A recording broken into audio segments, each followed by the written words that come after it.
Assalamu alaikum, this is Minail Irfan. I am your computer teacher. So we are doing our chapter number 2, that is user interaction.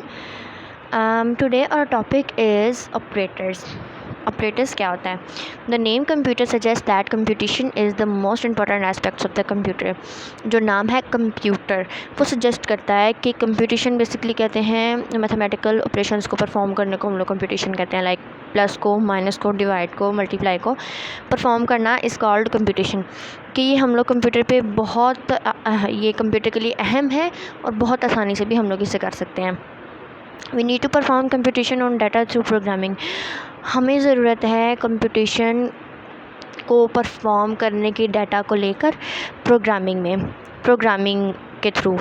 We have a lot of computation mathematical functions to perform calculation on data. हमारे पास बहुत ज़्यादा mathematical functions हैं computer पे perform करने के लिए data देके। We can also perform mathematical operations in our programme.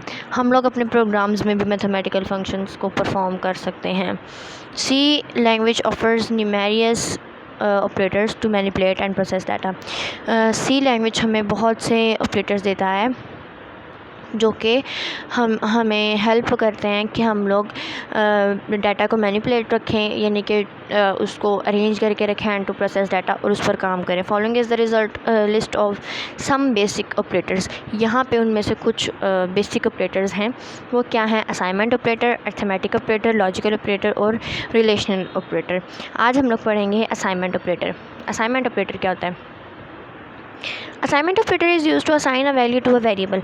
Assignment operator किस लिए यूज़ होता है? एक वेरिएबल को वैल्यू असाइन करना।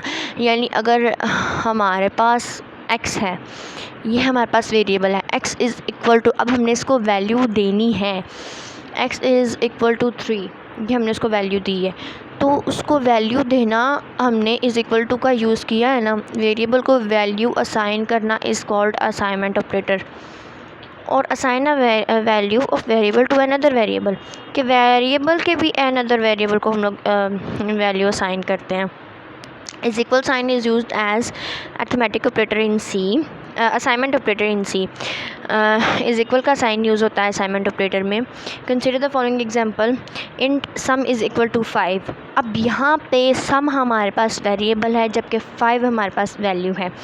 Value 5 is assign to a variable name sum. Value 5 हमने असाइन की है वेरिएबल नेम सम को after executing this line of code. इस कोड को एग्जीक्यूट करने के बाद उसके बाद नेक्स्ट पेज पे है, पेज नंबर 22 पे। Let's have a look at another example. एक और एग्जांपल को देखते हैं हम लोग। Int sum is equal to 6। यहाँ पे वेरिएबल को 6 असाइन हुआ है। नीचे है int variable var is equal to sum. अब ये क्या है? Variable to another variable assign हो रहा है। First value 6 is assign to variable sum. Value 6 हमने असाइन किया है वेरिएबल सम को। इन द नेक्स्ट लाइन दूसरी स्टेटमेंट में देखें, the value of sum is assign to another variable, कि सम की वैल्यू एक और वेरिएबल को हमने असाइन कर दिया। अभी प्रोग्राम देखें, ये प्रोग्राम सिंपल स्वैप प्रोग्राम है। हमने इस पर स्वैपिंग करनी है। स्वैपिंग का मतलब ये है कि देखें a इज़ इक्वल टू यहाँ पे है 2 और b इज़ इक्वल टू 3 है। हमने इन वैल्यूज़ को स्वैप करना है, यानी इन वैल्यूज़ को चेंज करना है। हमारे पास इसका आउटपुट आएगा a इज़ इक्वल टू 3 और b इज़ इक्वल टू 2। तो हम ये कैसे करेंगे? देखें, write a program that swaps a value of 2 integer variables. Body of the function में आए integer a is equal to 2, b is equal to 3 और टेम्प।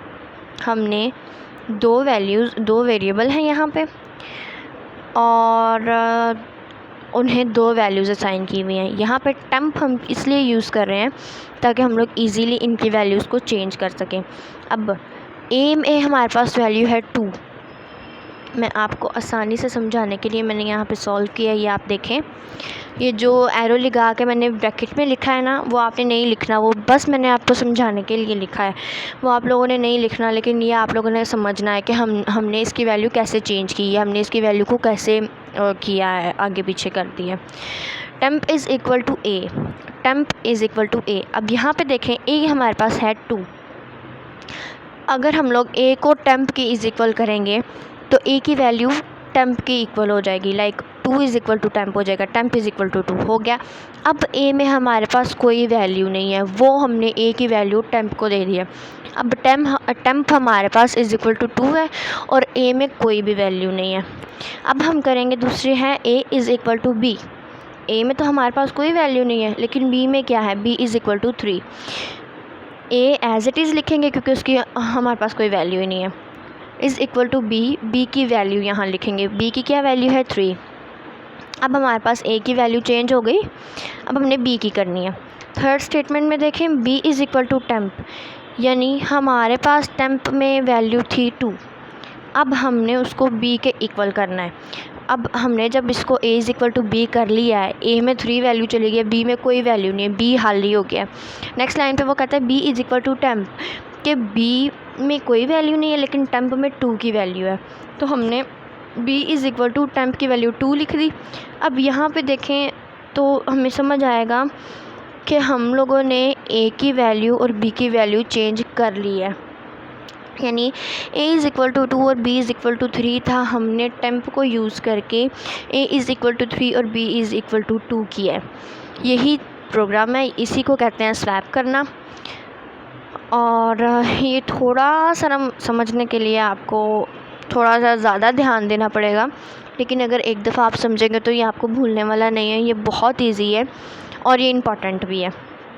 उसके बाद प्रिंट एफ देखें, value of A after swapping, value A की value हमने लिखनी है स्वैप करने से, स्वैप करने के बाद ए की वैल्यू हमारे पास क्या होगी 2। अब हमारे पास इसका आउटपुट होगा ए की वैल्यू नहीं 3, नेक्स्ट लाइन बी की वैल्यू 2, बस। आई होप आपको समझ आया होगा, ये मोस्ट इम्पॉर्टेंट है, आपने इसको अच्छी तरह याद करना, एक दफ़ा दोबारा प्रोग्राम देख लें और इसको बहुत अच्छी तरह करना है आप लोगों ने। अल्लाह हाफिज़।